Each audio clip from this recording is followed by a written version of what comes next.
সম্পর্কে বলবা কি?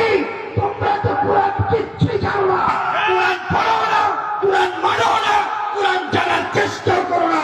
যারা কোরআন জানে, যারা কোরআন মানে, যারা কোরআন অনুযায়ী জীবন করে, তারা কখনো কথা বলতে পারে না। কথা বলে ঠিক কিনা?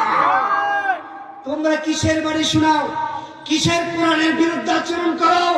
টেকনাফ থেকে তেতুলিয়া, রূপসা থেকে পাথুরিয়া, আজকের এই নাগাই দরবার শরীফ থেকে স্পষ্ট ভাষায় বলে দিতে চাই, যদি এই 16 বছরের শাসন নীতি এমন ধরনের যদি আবারও তোমরা শাসন নীতি কায়েম করতে চাও, তাহলে এদেশের ইসলাম প্রিয় তাওহীদি জনতা ঘরের ভিতরে বসে থাকবে না।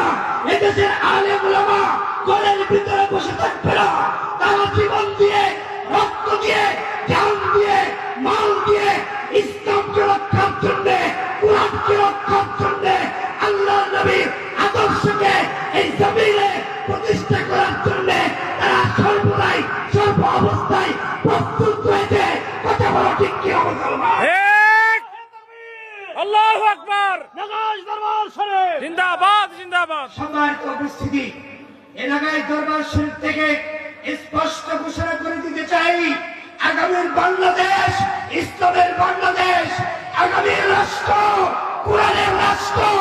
এদেশের কোন মুশরিক আর কাফেরদেরকে, ইসলাম বিদ্বেষীদেরকে এই দেশে আর কখনো জায়গা হবে না তাদের।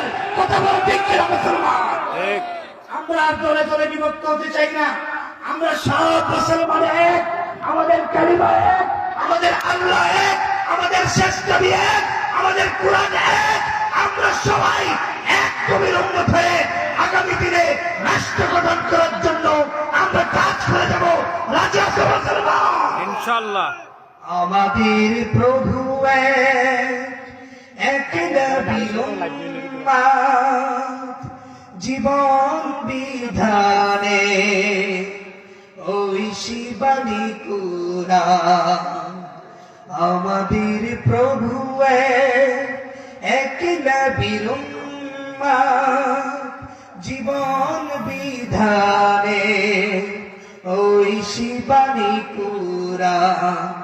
তবু কেন এক নও হে মুসলমান, এক হও এক